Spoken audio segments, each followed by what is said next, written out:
자, 드디어 마지막입니다. 이제는 통일에 대한 이야기를 하게 될 건데요. 이 통일에 대한 부분은 학습지 26, 27차시 2페이지로 넘어가시면 민족의 통일을 위해 노력하다라는 부분들이 나오게 됩니다. 이 부분의 내용들을 간단하게 정리해 보도록 하겠습니다. 이건 정부별로 볼 필요가 있는데요. 이승만 정부는 통일에 대해서 어떻게 생각했을까요? 북진 통일을 이야기합니다. 전쟁을 통해서 실은 우리가 싸워나가야 된다 했고요. 박정희 정권에 가면 박정희 정권에서는 실은 60년대와 70년대로 나뉘어서 볼 수 있는데요. 60년대에서는 성장 후 통일을 주장합니다. 일단 경제 성장시켜놓고 통일에 대한 논의를 하자라고 강조를 했었고요.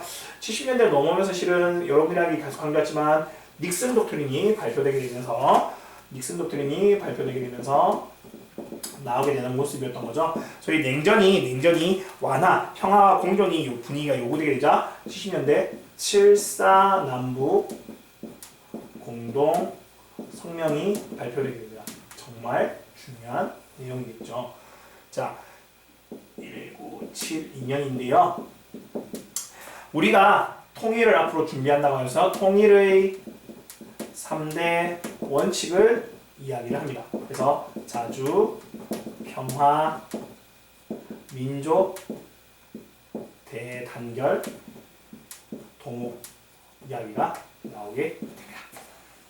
이해되시죠? 이러면서 실은 우리가 앞으로 통일을 준비한다고 하면서 남북조절위원회라는 걸 만들어가지고 앞으로부터 계속 우리가 논의를 하자라고 했었으나 이러한 선언 이후에 실은 남한과 북한은 둘 다 독재 정부로 소위 체제를 강화하기 위한 상황으로 가게 됩니다. 그래서 여러분이 알고 있던 박정희 정부는 유신 체제로 가게 되고요. 북한 또한 사회 체제를 공식화하면서 사회주의 헌법을 만들게 됐다는 점. 그래서 여러분이 알고 있는 김일성 주체 사상이 등장하게 됩니다. 자, 이유로 가볼까요? 전두환 정부이기 때입니다. 전두환 정부 때 이어져 오면서 실은 남민족화학 통일 방안들이 제시가 되기도 했고요. 많은 이야기 나왔지만 실은 이때 사건이 북한이 우리나라가 수해를 입었을 때 물자를 제공해주는 허리들을 하게 됩니다.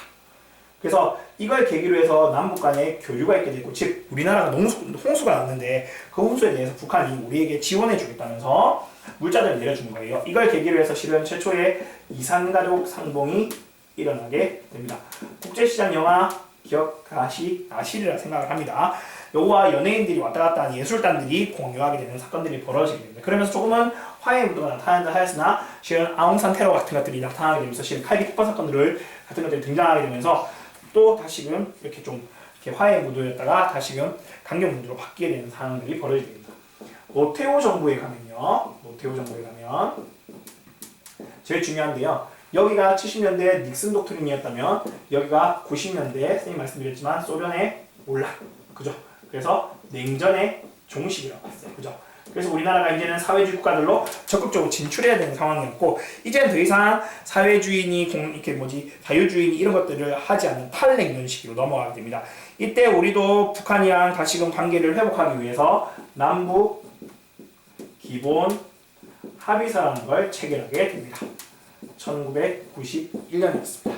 그래서 여기서 나왔던 이야기가 남북 화해와 불같이,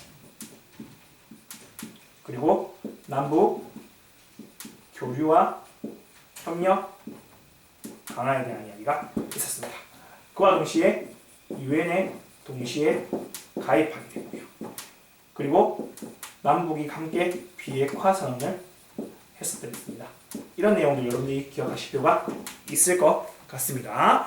자, 이후에 여러분들이 봤던 김영삼 정부 별로 볼 거 없었고요. 그렇죠? 그때 김일성이 이렇게 파괴됐던, 그러면서 북한이 김일성 체제에서 김정일 체제로 넘어가는 단계였기 때문에 그때는 조금은 강경한 분위기였고요. 이후에 여러분들이 기억하셔야 되는 건 김대중 정부겠죠. 그죠?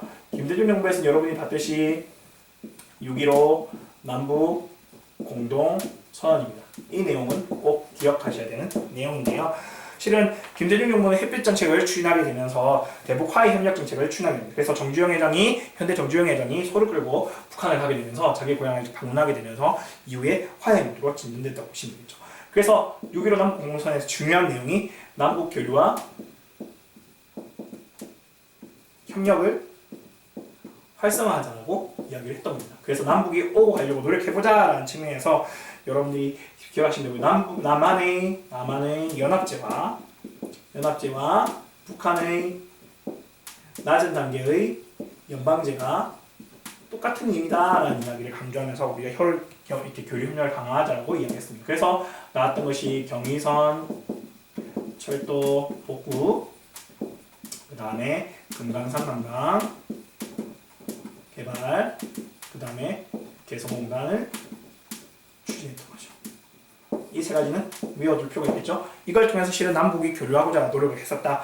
그 이후에 실은 노무현 정부에 오면서 14선이 있게 되었고 그 14선 내에서는 이러한 남북 교류 활성화가 더 활성화시키자는 측면으로 나왔었고요. 최근에 들어서 이제 문재인 정부에서는 실은 MB 정부와 박근혜 정부는 다시금 이 금강산 관광에서 방황대 사건이라고 해요. 그 아줌마가 총 맞아 죽게 되면서 실은 대북 강경책으로 나서게 되고 그러면서 천안함 사건이나 연평도 포국 사건이 나오게 되면서 실은 대북 강경책이 나오게 됩니다. 박근혜 정부는 그래서 개성공단을 철수하게 되는 장면들이 나오게 되고요.